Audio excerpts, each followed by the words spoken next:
प्रश्नबाण राजनीति बन्या सहायता परे शिक्षागत योग्यता को नहीं सरगरम जाजपुर राजनीति प्रमिला प्रश्न पचारिले रवींद्र उत्तर भी देले। से रवि बेहरांकर प्रकृत योग्यता नथिला एमपी होवा पाई सी मत क्वेश्चन पचार योग्यता आर्टिफिशियल इंटेलिजेंस प्रथम पीएचडी उत्कल यूनिवर्सिटी तुम सब एमएलए मान योग्यता प्लस कले भी एटू कम पड़ो।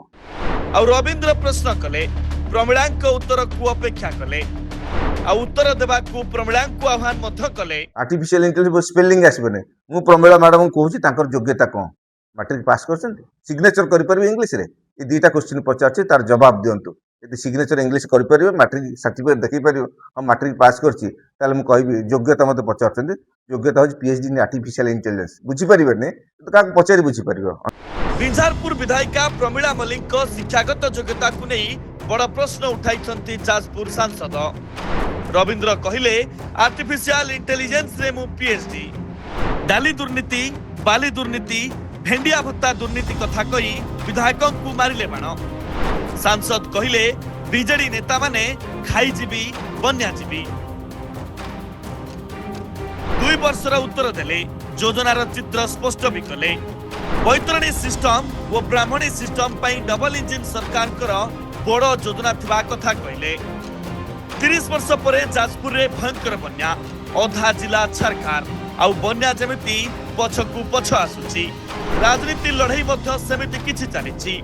मुख्यमंत्री गस्त समय रे विरोध करी एबे विवाद घेर रे बिजु जनता दल सेपटे सांसद रवींद्र बेहरांक योग्यता को नहीं बिंझारपुर विधायिका प्रमिला मल्लिक प्रश्न करबा परे सांबादिक सम्मेलन करी उत्तर रखिचंती सांसद निजर योग्यता कथा कहले आउ प्रमिला शिक्षागत योग्यता को नहीं मध्य प्रश्न कले आउ लोक प्रतिनिधि हिसाब रे आचरण व उच्चारण को ठीक करबा को परामर्श देले।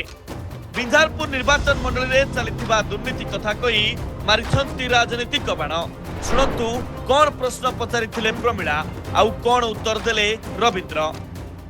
से रवि बेहरांकर प्रकृत योग्यता नथिला एमपी होवा पाई सी मत क्वेश्चन पचार योग्यता आर्टिफिशियल इंटेलिजेंस प्रथम पीएचडी उत्कल यूनिवर्सिटी तुम सब एमएलए मान योग्यता प्लस कले भी एटू कम पड़ो। केवल सेतिकी नुहे प्रमिला साधारण निर्वाचन कथा कही प्रश्न उठाइता बेले सांसद मध्य आनिचंती अनुरूप अभियोग आउ जाहाकु नै उभय होइचंती मुहामुही। प्रमिला शर्मिष्ठा सेठी कथा कहिता बेले रवींद्र कहिचंती बबीता मल्लिक कथा। रवि बेहरांकर प्रकृत योग्यता नथिला एमपी होवा पाई से बाय चांस एमपी गले कारण शर्मिष्ठा सेठी को डिक्लेयर करा जायतिला आपनकर मीडिया माध्यम रे टीवी माध्यम रे घोषणा हो सारी शर्मिष्ठा सेठी महोदया जाजपुर 28 भोट रे जमा जीति मैनिपुलेशन करके आप जानते एक्चुअली आप जदि देखिए बबीता मल्लिक आम जीति मैनिपुलेशन करके कौन ये मत जमी चेष्टा करते हरैया सेमती हरैया चेष्टा कर बूथ रिगिंग कर सेपटे जाजपुर रे बन्या आसी जिला प्रभावित होइछि 30 वर्ष पर जिला देखिछि आउ एक बड़ बन्या आ विपन्नक पाखरे पहुंचीथिले निजे लोकंक मुख्यमंत्री मोहन चरण माझी। केवल मुख्यमंत्री नुहंती उपमुख्यमंत्री मंत्रिमंडलर बहुमंत्री अधिकारी जाई स्थिति समीक्षा करिसंती। विपन्नक पाखकु मुख्यमंत्री चाली चाली जिबा रिलीफ और रंधा खाद्यर मान जांच करिबा परे एबे राजनीति आहुरी तीव्र होइछि आ बेस एक्टिव होइछि बीजेडी सभापति नवीन पट्टनायक निर्देश रे वरिष्ठ नेता प्रदीप अमांत नेतृत्व रे एक टीम जाजपुर बन्यांचल को जाई बन्या नियंत्रण रे सरकार फेल थिबा अभियोग आनिथा बेले बीजेपी सरकार को भूमिका को नहीं प्रश्न करथिले आउ गत 2 वर्ष रे बन्या नियंत्रण पई कोन पदक्षेप निया जायथिबार प्रश्न मध्य करथिले आउ यार जवाब दैछंती जाजपुर रो सांसद आउ उत्तर देले गत नवीन सरकार को प्रश्न मध्य कले। बन्या नियंत्रण पई इतिहास रे बड़ प्रोजेक्ट जाजपुर रे चलिछि ब्राह्मणी सिस्टम रे 13,000 कोटी टंकार विनियोग हेबो। काणी नदी रे बन्या नियंत्रण पई स्विच गेट रो व्यवस्था होछि। काणी नदी प्रकल्प पई जमी अधिग्रहण चलिछि 24 वर्ष रे कोटी कोटी टंका बीजेडी हरिलुट करिछि। लोकंक मुख्यमंत्री विपन्नक पाखकु आसिले नवीन पट्टनायक कोन करथिले जाजपुर को बीजेडी लेउटिया क्यारी करथिला बीजेडी खाईजीबी आ बन्याजीबी जाजपुर को बीजेडी नेता मिलिमिशि लुट करछंती।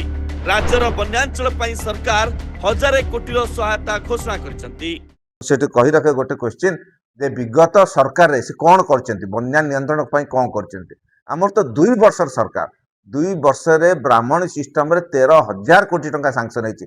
ନ୍ୟାସନାଲ ୱାଟରୱେଜ୍ 5 ଏବେ ଟେଣ୍ଡର ପ୍ରୋସେସ ହୋଇଯିବ 13,000 କୋଟି ଟଙ୍କା ସାଂସନ ହେଇଛି ଯୋଉଥିରେ କି ଆପଣଙ୍କ ତାଳଚେରରୁ ଧାମରା ଆଉ ପାରାଦୀପ ଜାହାଜ ଚାଲିବ ଏବଂ ମଝିରେ ଚେକ୍ ଡ୍ୟାମ୍ ସବୁ ରହିବ।